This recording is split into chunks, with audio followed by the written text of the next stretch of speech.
One of our jobs for developing effective and intelligent models for mental emotional health, for energetic health, is to translate the largely chauvinistic influence on the left lineal brain, that is the brain of language and mathematics, into the more feminine and visual brain, which is the language of metaphor, poetry, and art. And with that in mind, I want to examine the energy system of each of us as human beings through the lens of flow and constriction, through the lens of synesthesia or isolation, through the lens of integration or dissociation. So if we have this as the conscious identity, the ego identity, which is always a very small dot that defines itself not so much by adding a new element, but by eliminating large regions of the psyche to say, I'm not this, I'm not that, I'm not this, I'm not that, and whatever is left is me. Whatever is left after I've eliminated 99.9% of the energy system of which I am a part, of the ecology of which I am a part, is me. Well, obviously this is not an expanded consciousness, this is a contracted consciousness.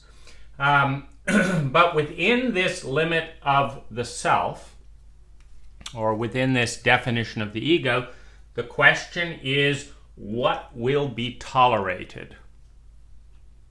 And one of the things that we do in Western education is we tolerate and encourage the left lineal brain, and we discourage, ignore, and shame the more artistic, imaginative, feminine brain. So we cancel this out. Another thing that we cancel out in the lineality of Western consciousness is synesthesia. Now there's an interesting study, and I believe it's Johns Hopkins. It's in the new book, How to Change Your Mind, by Michael Pollan.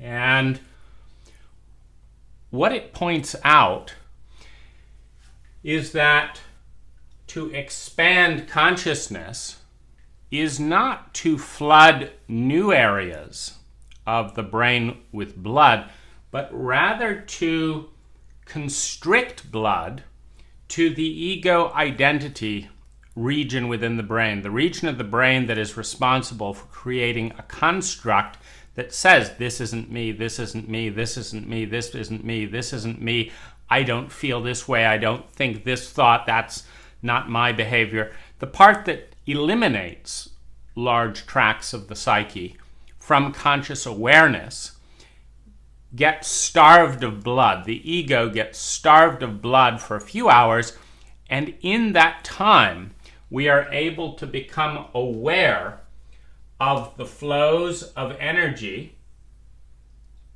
that are outside of the ego. And sometimes could be in the ego, but we also have this selective filtering where 50% of what our senses perceive do not register consciously within the ego. 50% of what we do not, 50% of what our eyes see, we don't register. My eyes are picking up so much in this room at this moment. But if you ask me, what did I see? You see, right now I'm asking myself that, and I'm focusing on my nose. So I say, I see that. But my eyes see so much more, like all of us. Now, when we have these energy flows through the body, through the heart, through the mind, when all of this is in the larger field of consciousness, the question is, what is in the field of consciousness of the identified self, of the ego? And in this question, when we look at mental emotional disease, and it's estimated that 1 in 5, which I think is a conservative number, of Americans function with a mental or emotional disease, that they are sick. If we look through the paradigm of flow, what this means is that the energy systems that are wanting to channel through the psyche, through the lens of the ego, are being blocked. If you're in the New Age movement, the spiritual critic says, oh, that's not a very positive thought, I'm going to block that thought. Rather than I'm going to invite it in and I'm going to learn from that thought. In an ecological relationship, every conscious experience is symptomatic of an ecology, of an energy system that is much bigger than the conscious awareness. And a lot of that leads us to examine our environment. An environment in which a young man plays warlike video games 3-4 hours a day creates energy movements within the psyche that do not exist in the same young man who is out tracking monkey in a jungle tribe, which do not exist in the same young man who is chanting in a Buddhist monastery in Thailand, which do not exist in the same young man, in the same mental openness, who is being sexually molested by a Christian preacher. Every single environment changes the ecology of thought. The thought reveals symptomatically a landscape, an ecological landscape that gives rise to those thoughts. And yet, when we separate ourselves from the ecology of which we are a part, we do not take responsibility for changing the environment that is leading to our thoughts. Rather, we try and control which thoughts can enter the gateway of the conscious mind. And so it's very much like if we examined a waterfall. If we have a reservoir up here, and there's a low point in the reservoir before a valley, and we put some dynamite in this low point, water is going to start gushing out of the reservoir. That is a change in the environment. Now, if you're down in the valley and you're in a paradigm that says this water is bad, for whatever reason, maybe it's washing away your house, you can take measures to control the water, perhaps, coming into your house. You can increase your waterproofing. You can put a plastic bubble over it. You can block the water entering from this area and this area. Now, in a big flood, water has a way of getting in one way or another, but you can stop it coming in this window, and you can stop it coming in this window. And this is very much like the experience of the ego identity in relationship to the environment that influences the ego identity in a paradigm of false isolation, of false dissociation. False dissociation because there has never been a human being that is isolated from their environment. This air turns toxic, and in 1 minute, I'm dead. You see, this body and this consciousness exists at the grace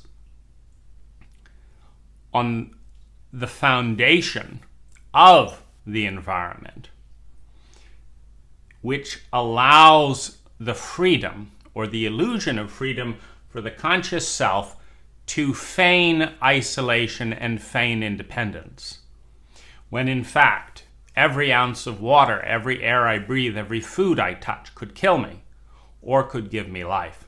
It's about the environment. It's not about me at all, other than my ability to influence the environment and choose to be in a place that has healthier air and choose to eat organic food and choose to drink filtered water. There is, or spring water in a healthy ecology, there is no independence between the body and the environment that hosts this body. And to the degree that we are a cancer, as cancer is hosted by our body, we destroy and we pollute our environment, and in turn develop cancer as a reflection of the fact that we are not isolated from our environment.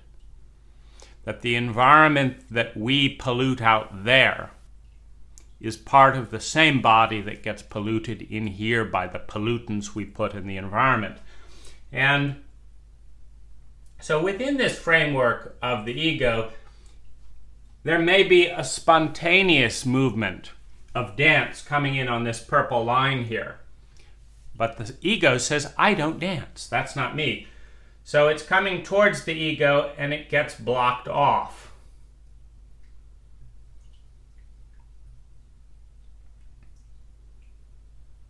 There may be an intuition to create a garden of pink flowers that's coming in here. But the ego says, I'm a man. Men don't like pink. I've been told that by my culture my whole life, so that's not me, so I'm going to delete that strain right there. There may be a desire to weep and sob at the sadness of watching an abandoned little boy beaten by his parents.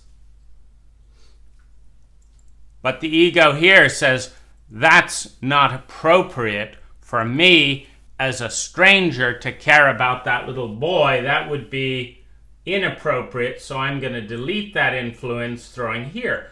But what I want you to see is that as the ego cuts off and denies the full flows of energy within the self and within the psyche, they do not disappear. They are just blocked. This consciousness here may have to get rerouted over to this line here that's able to get through. This one may have to form a weird loop over to here.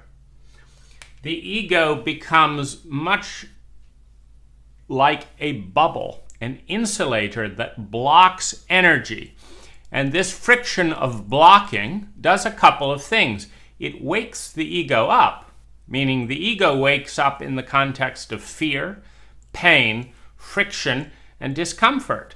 And so to the degree that the ego says, no, I will not feel joy, and no, I will not feel shame, and no, I will not jump and dance, and no, I will not sing, and no, I will not wear pink, and no, I will not tell this truth, and no, I will not make this sound, and no, I will not talk at this volume, and no, no, no, no, no, no, no, no, no, no, and fights with 99% of itself for the sense of finally winning the battle, much like the Western gardener wins the battle against weeds.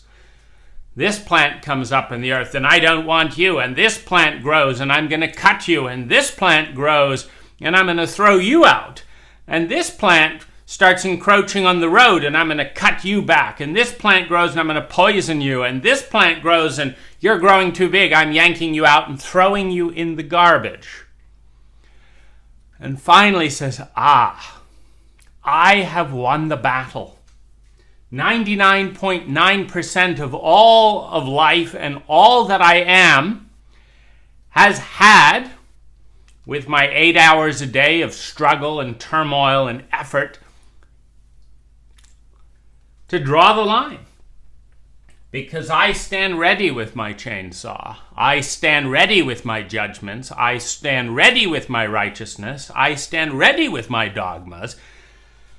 I stand ready with my denials, with my fight, flight, freeze mechanisms to attack, to run from, and to destroy everything that I am that does not fit within my comfortable, known paradigm of my cultured mind. A cultured mind that is even more cancerous in its larger cultural expression, with chemicals and factories and roads and vehicles and smogs and electrical lines, in what it will and will not allow, in the imbalances that it creates in the environment, in the carcinogens, in the mental and emotional stressors that are created all around us. A culture that goes to war, dropping nuclear bombs if necessary, on anyone that would affront its dogma. A rather paradoxical state, the dogma of freedom, of human dignity, etc., considering the recent war in which 500,000 innocent Iraqis were killed in the search for imaginary weapons of mass destruction, in the war on terror. Imaginary weapons that became very real when 500,000 Iraqis were dead. The weapon is right there.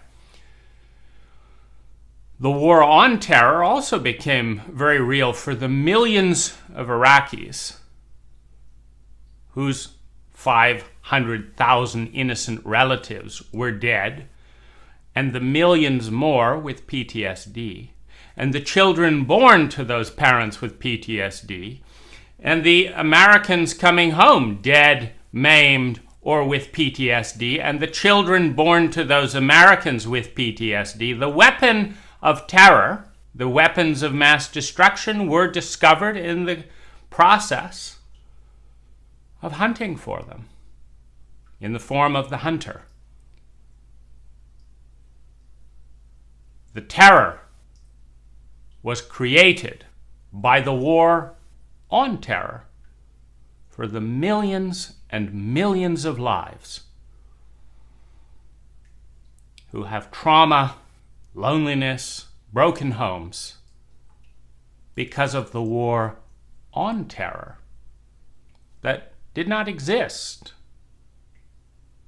until we went hunting for the weapon that we became. Now, these kinds of blatant puzzles of stupidity do not penetrate this dense mind. The sadness as it comes through and the tears is blocked. The anxiety of undefined emotions that we refuse to look at and feel is run from. When we go to war with the self, with the environment that is our body, we are terrified, we are overwhelmed, because we cannot win. This is our state as a Western culture.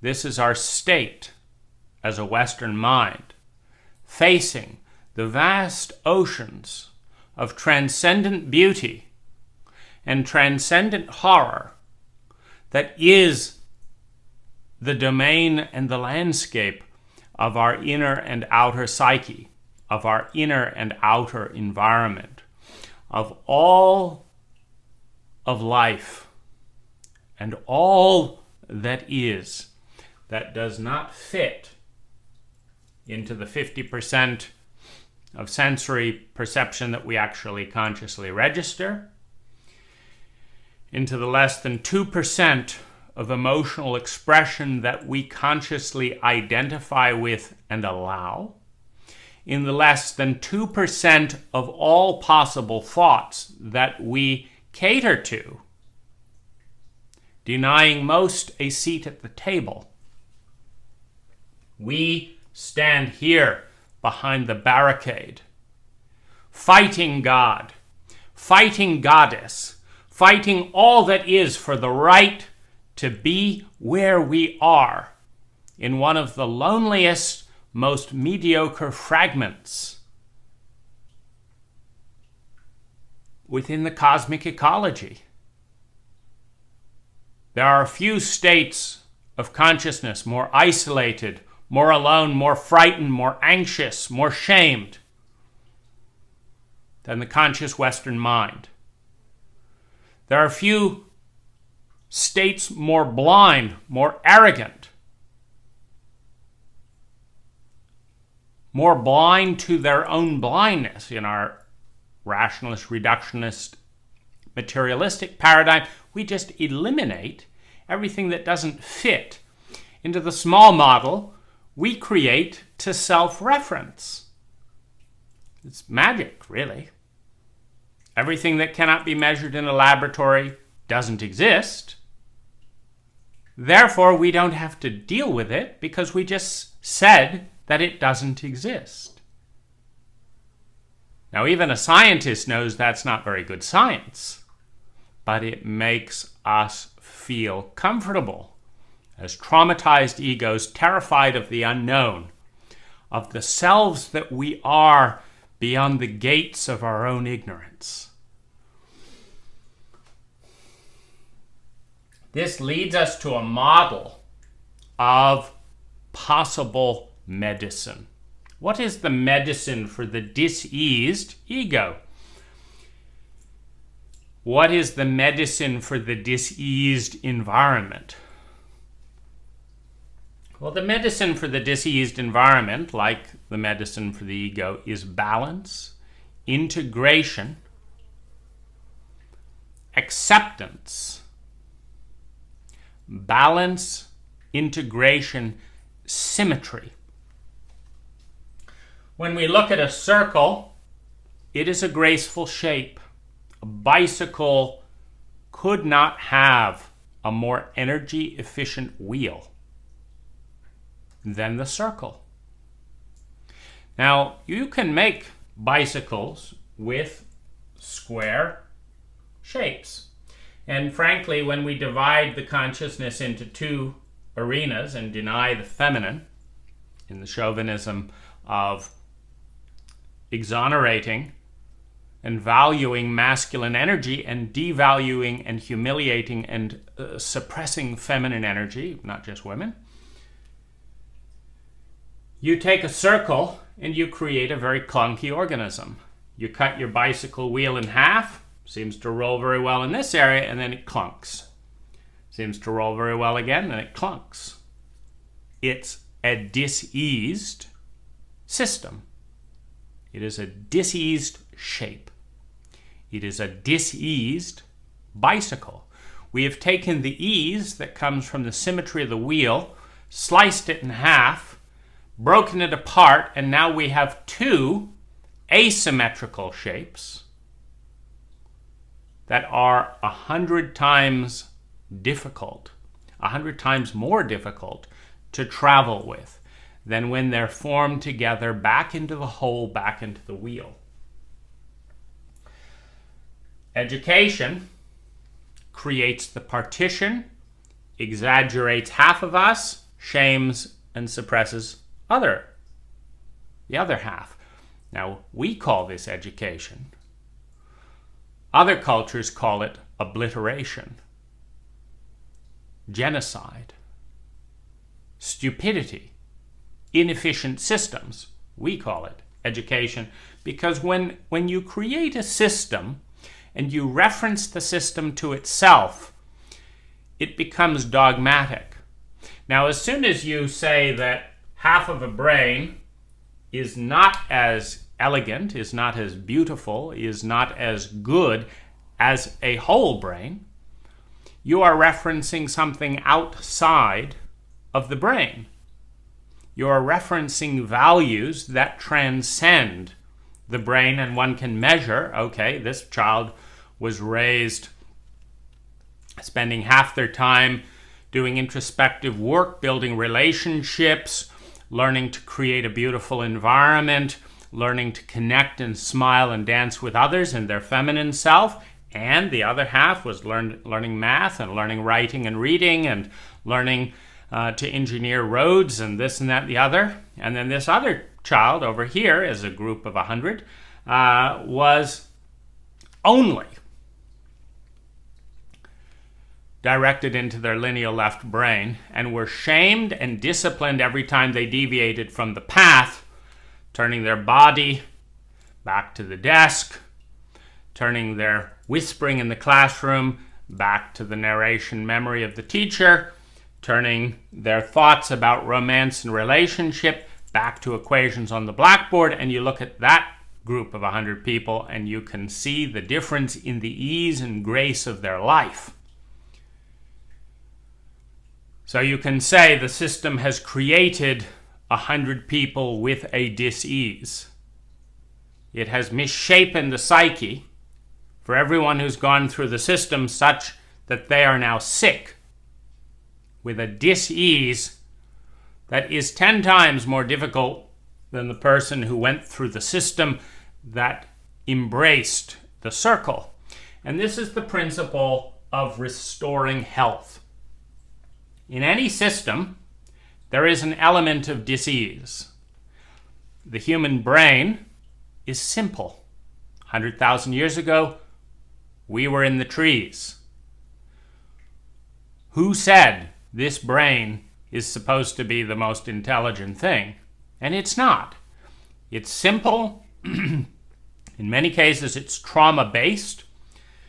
And anyone who has unresolved trauma has one fear above all fears, and it is the fear of the unknown. Because when you have unresolved trauma, it means you've been traumatized and you don't have mastery of the trauma that's happened, and you don't have the mastery to prevent it. And when you've lived through trauma, as every single Western individual has, the trauma of birth, the trauma of education, the trauma of bullying, the trauma of media, the trauma of political betrayal, the trauma of violence and beating, the trauma of sexual abuse for 25% of Americans, the trauma of isolation.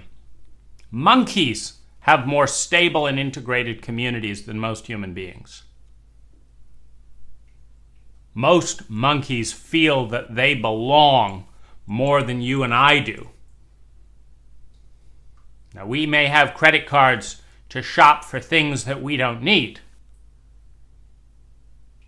but most of us do not have a home where we feel that all of who we are belongs. We've gone downhill from monkeys. Now, the system of repair is one of balance. I'll walk you through just a few areas of balance. Okay? A human being, what are you? That's a thought. And you identify as the one who had that thought. Okay, so you are a thinker. Are you having any feelings right now? Do you know what they are? It's less likely that you do in a chauvinistic culture. But do you know what you feel right now? Okay, I'm a human being. I have a heart that registers feelings, a scientific instrument that has a feeling, an emotion about every single thought and every single thing that has ever happened, about every belief, about everything it witnesses.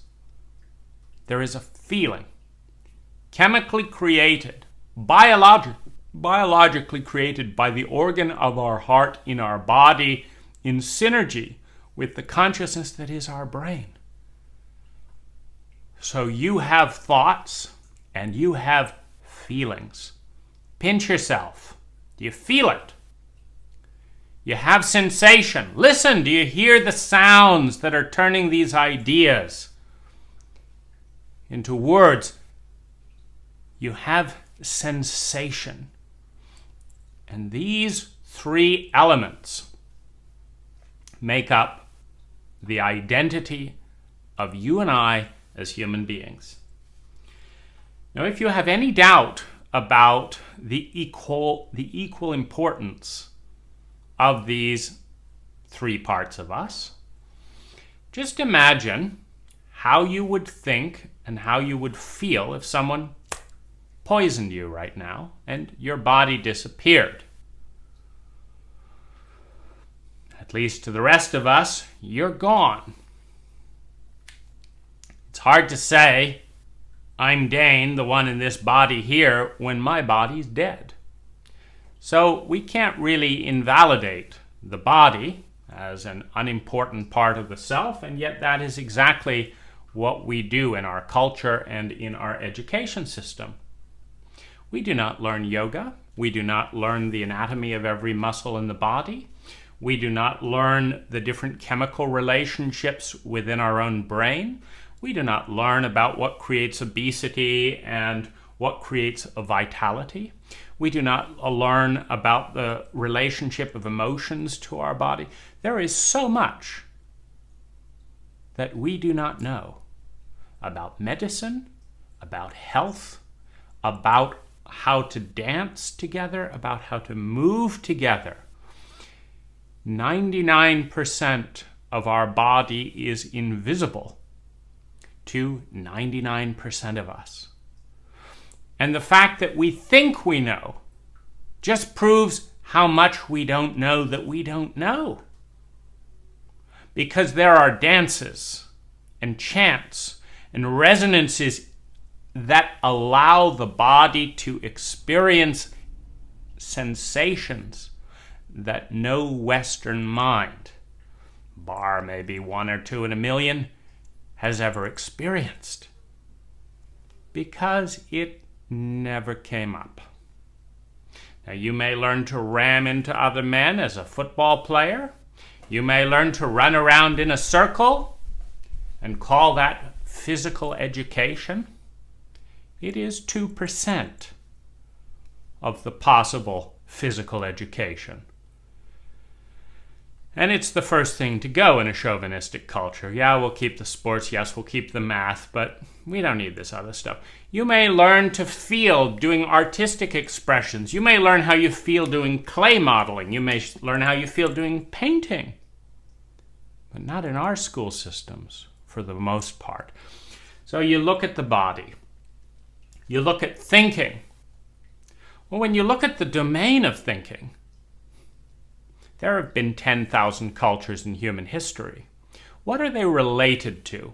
How would you evaluate your culture to the Thoe culture in Brazil? Well, as a good American, you will not know about the Thoe culture in Brazil because having self-referenced in this area, we already know that we know more than everyone, so we will remain ignorant of what we don't know that we don't know because we've already decided that it's not important. This is a self-referencing cultural paradigm.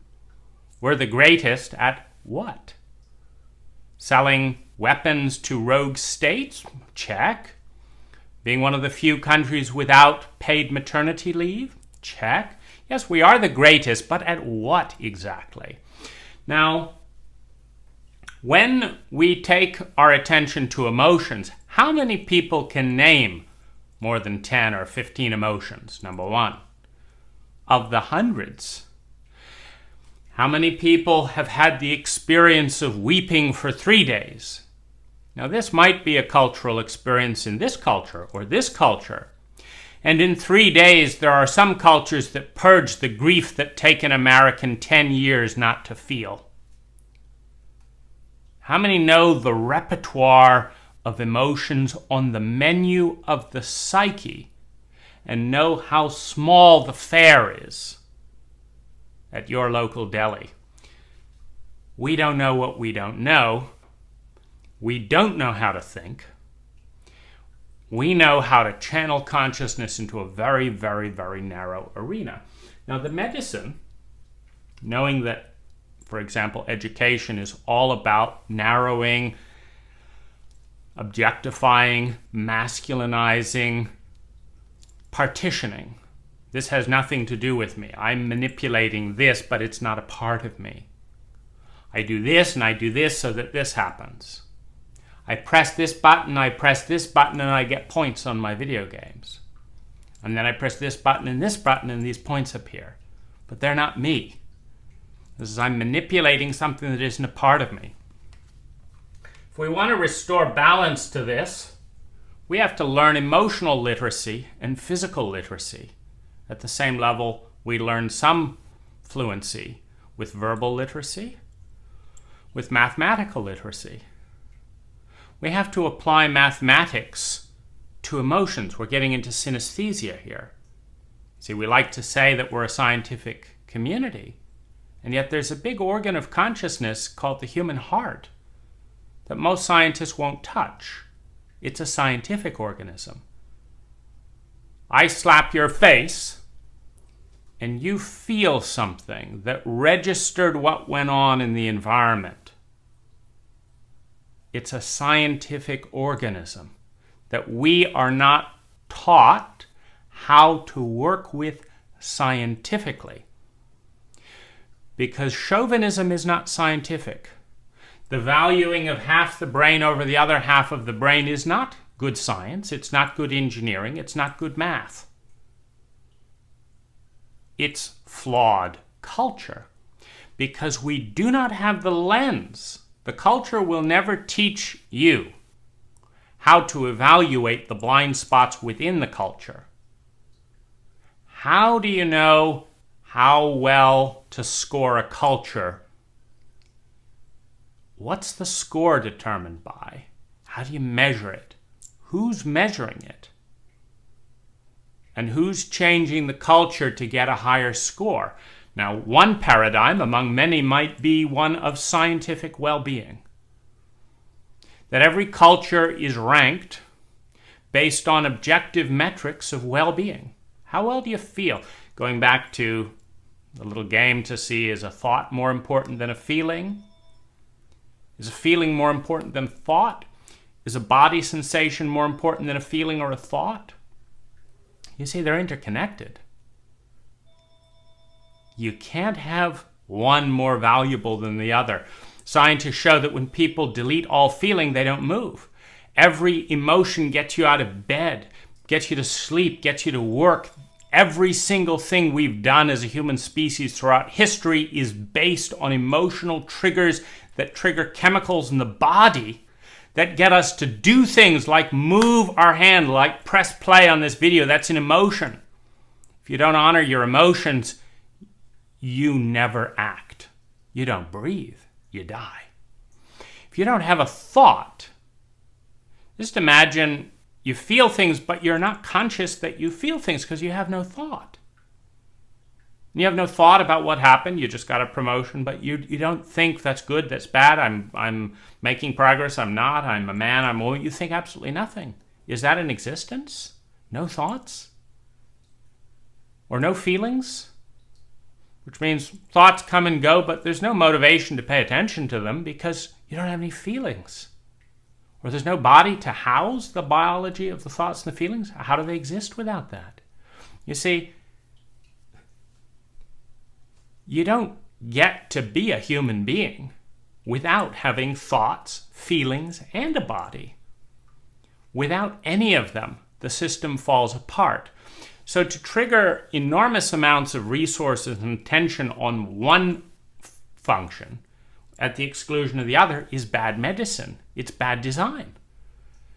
You would never hire a gym teacher to build this muscle on the right side up every day for 3 or 4 hours a day while letting the arm on the left atrophy. This is a person who's going to have back problems. This is a person who's going to be incompetent. This is a person who's not going to be at the top of their game because it's not symmetrical. So that's what we do when we restore symmetry. We view the toxicity of the ego based on how much it excludes. based on how much it dissociates from, based on its imbalance in its focus, based on its level of dis-ease, its level of pain. And you bring in the medicine, in the analogy of the bicycle wheel, by flooding energy into the areas currently disowned by the ego. So I, as an American man, should not effeminately dance, right? Okay. Effeminate dance will bring in more energy. Now, it will break the stereotype and it will break the dogma, but it will lead to life. Try it. I don't eat bitter food. I only like sweet and salty. That's what we like to get fat in America, sweet and salty. I only like sweet and salty food. I don't like bitter food. I don't like sour food. I don't like hot food. Bring in the tastes. Sweet, salt, hot, sour, ungent, cold, hot. Bring in the range of the taste. Look to Thailand. A Thai dish will have almost every possible taste and texture. And they are an old culture, 4,000 years without being conquered by the West. They are more healthy as a diet and as a culture in many ways. Ways that we lack the skill to measure because we've never thought what makes a good culture and what makes a bad culture. Here's one idea.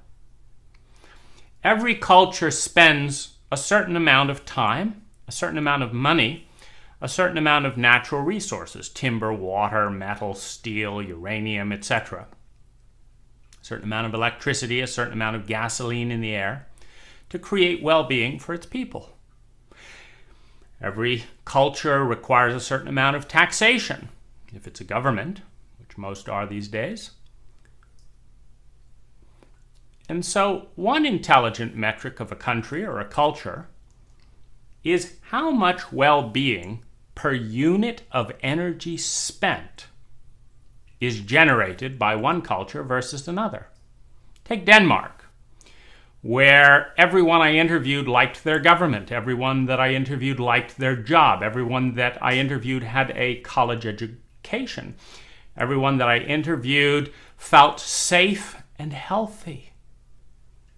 Everyone I interviewed liked their country, and I liked their country 3 times more than I like my own.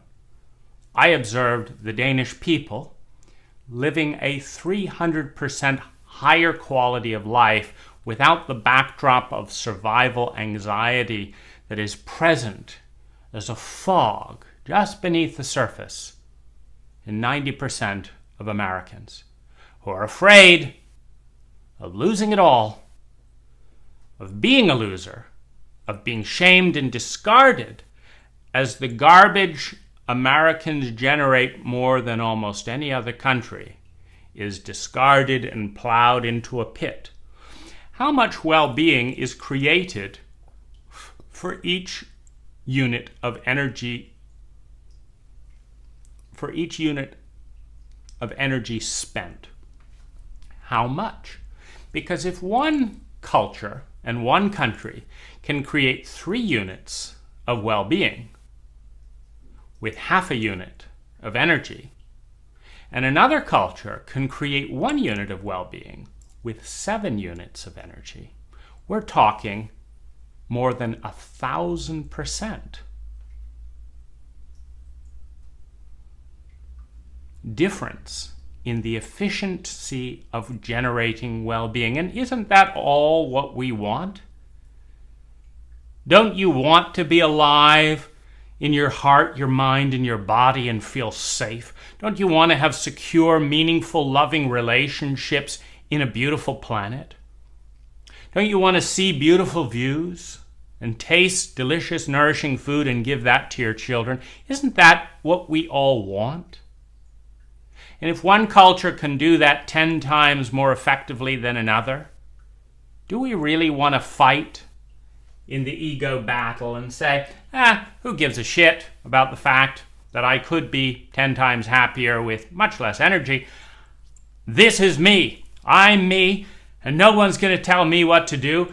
And hell, if I'm going to change because I'm number one, and the way I do things is the right way because I said so, and that's final. Good luck dealing with that idiot. Good luck dealing with America. Now, how do we restore balance?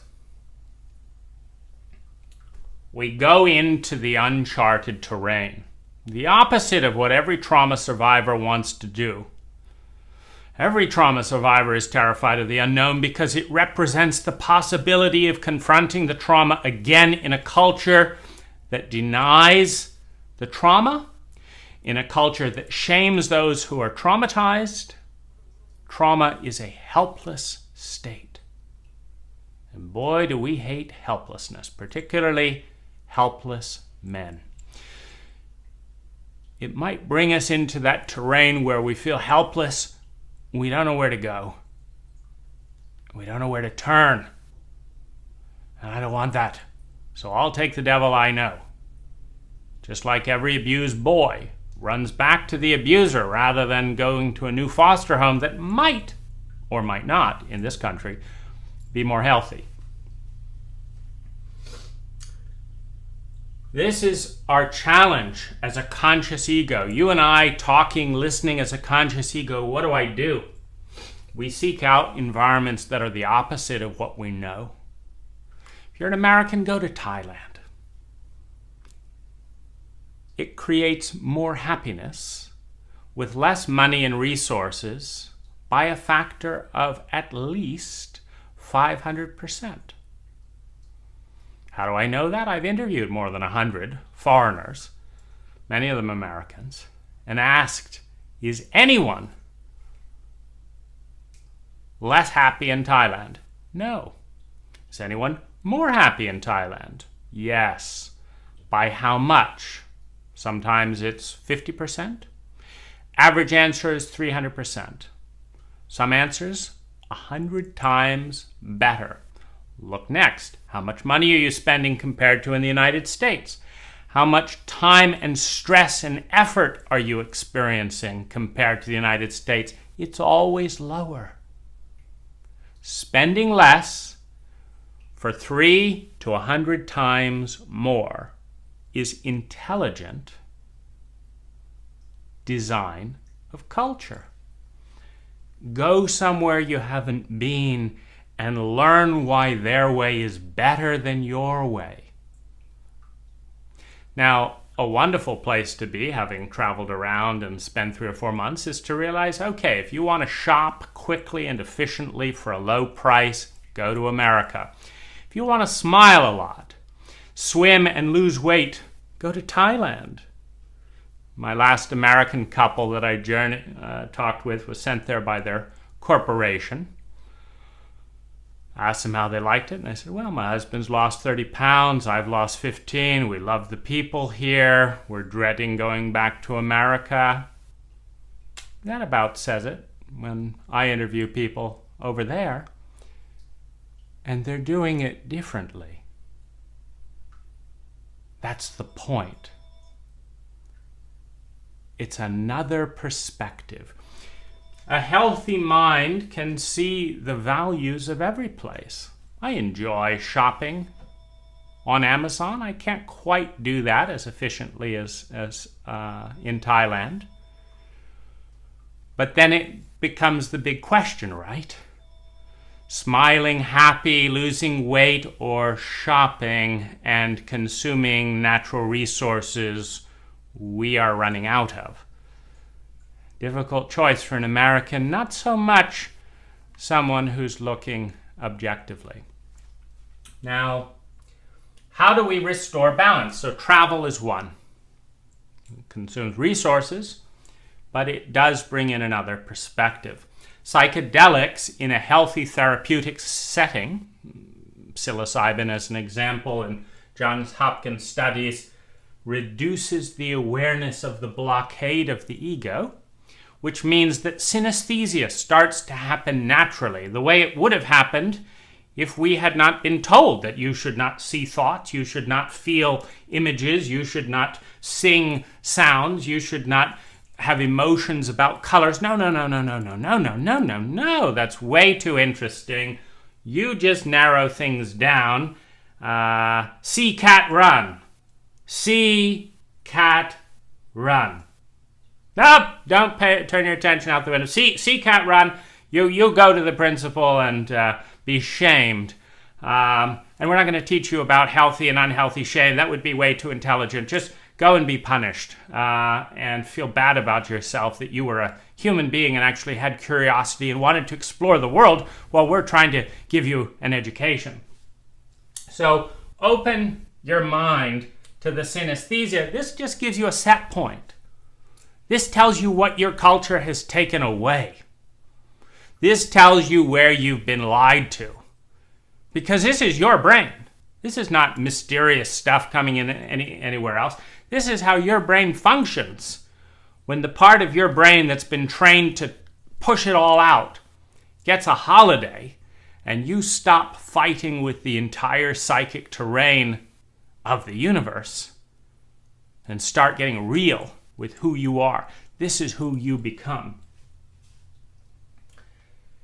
And you don't fight when you're taking psilocybin. You relax. What are you relaxing? Decades of lies. Decades of keeping stuff out. The colors, the awareness, the sounds, they're all there. Not created by the chemical. The chemical just shuts down blood to the Western cultured region of the brain so that someone else in there has a chance to talk for once. And what they have to say is more fun, is more dynamic, is higher bandwidth, is more creative. And it is a lie that mushrooms or psilocybin is addictive. It is a lie that they are toxic. An interesting study by a researcher by the UK government who was trying to come up with new reasons to discourage people from taking LSD and mushrooms. They hired one of the best statisticians who discovered that you are 300 times more likely to die horseback riding or get injured than you are doing either. What do your parents want you to do? Go out and take up a sport. Take up horseback riding. Stay away from mushrooms. Don't expand your mind. Well, he was fired for sharing the scientific truth. We are not a scientific culture. We are a paranoid, materialistic, dogmatic culture who selectively applies science to perpetuate our own agendas at the expense of not only the planet, but our own personal well-being. Invite the circle back into your life. You go out to work 8 hours a day and you're too tired to talk to your wife or girlfriend. Might want to do something about that. How about working 4 hours a day? Serving the system 4 hours a day? There's a lot of opportunity, whether it's creative writing, being a virtual assistant. I've trained a virtual assistant 5 years ago who's become the most important person in my life, who works 3 hours a day for me, sometimes 4, has a family, has doubled his income, has been able to buy an apartment, takes holidays for the first time, no longer works 50 hours a week, and brings me an enormous amount of joy so I can do the same. Well, people have need of good, conscientious, attentive, warm and kind virtual assistants. because the masculine dog-eat-dog paradigm of a capitalistic structure wears people down. And it is feminine energy, despite its low status in a chauvinistic culture, that is the medicine that heals so many of our deepest wounds. In a chauvinistic culture, someone may not have the intelligence to hire you for your presence, but they may benefit from your presence more than they benefit from the quality or the quantity of your work. There is a trade-off. You cannot be as efficient, as masculine, as aggressive,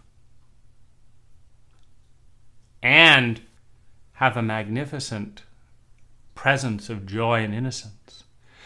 There is a trade-off. The sweet point is in the middle. It is not being an aggressive son of a bitch with $1 million and no one to share a meal with who's with you because they respect and admire the being that you are. Somewhere in the middle, between the masculine and the feminine, there is a sweet point called grace, called symmetry and balance, called synergy. And if you can find it, your life, your relationship, your children, the people you touch will be blessed much more than if you've paid down your mortgage on a big house that you wander around in, all alone, feeling isolated, sometimes more than anyone else from the people you're married with, or people you're living with, who don't know how you feel, who cannot explain to you how they feel. And there just isn't time between potato chips, commercials, football, beer, TV, and work. So where are the uncharted terrain? It's everything else.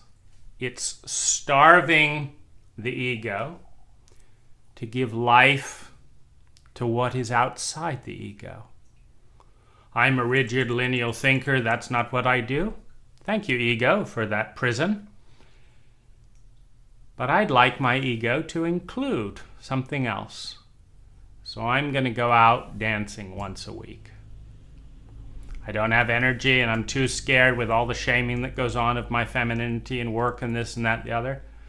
I think I'm going to find a different job. I can't afford my super big house that I can't fit into anyway and da-da-da-da-da, and I can't keep upgrading this and paying this tax and other. Maybe I'll downsize to a cottage or a little house on wheels, or become one of the many Americans living in campers, being harassed, no doubt, by their local policemen who cannot find stolen things and cannot protect people and cannot stop bullying in school, but can certainly tell you to move along whenever you want to rest, a very unpopular thing in America. Now, in this dance, we have intuition, the science of intuition. How many hours is it worth learning this tool? It takes for 30, 40 hours to learn to type. Is it worth that, to learn intuition? Or what about art? What about making art on your phone or your tablet with your finger in an art app and trying this and trying that and noticing how the way it makes you feel? What about thinking new thoughts by doing a different activity, driving a different way home from work just because you don't normally do that? What about coming to a fork in the road where you could go left or right and leaving it to the very last minute and saying, I don't know what I'm going to do. This is what my body wants to do. I know it's a longer route. Who says I always have to be a slave to the god of efficiency when there is a goddess of spontaneity that may lead to a thought, an idea on the longer route that pays and makes up generously for the lost time, that is really a hedonic adaptation, a hedonic adaptation, a new set point that brings us into the present because we're actually in a new environment that we haven't tuned out. When you give something up, you find something else. Everything will not fit in the ego, but the ego is generally healthy when there are no thoughts that we deny, when there are no feelings we avoid, when there are no types of people we banish into non-existence with shame, when there are no secrets we will refuse to tell anyone, when there is no state of emotion we will not enter, when there is no duration of relationship. Let's have a 6-hour conversation, an 8-hour conversation, a 2-hour massage, a 5-hour therapy session. When we have range to explore what comes out when we write a poem, when we create a drawing, when we start scribbling on a blackboard, when we make a YouTube video, when we make a private video, when we dance, when we run, when we drive this way, when we drive this way. Where is the blind spot? Where is the part that we do not venture? Where are the feelings that we do not own? Who is the black sheep in the family we will not talk to but blame for all our troubles? Who is the black sheep inside that we curse every time they show their face and make a mess of our tidy effort to fit perfectly into a world that was not designed for our soul, that does not tolerate most of who we are, that asks us again and again to be smaller, to fit in, and rewards us with bits of paper that says, you're a good fellow, you did what you're told. Here, have a little money and put on a little weight to mask the fact that this feels so dirty, being a prostitute. Again, for a culture that does not have your best interest at heart.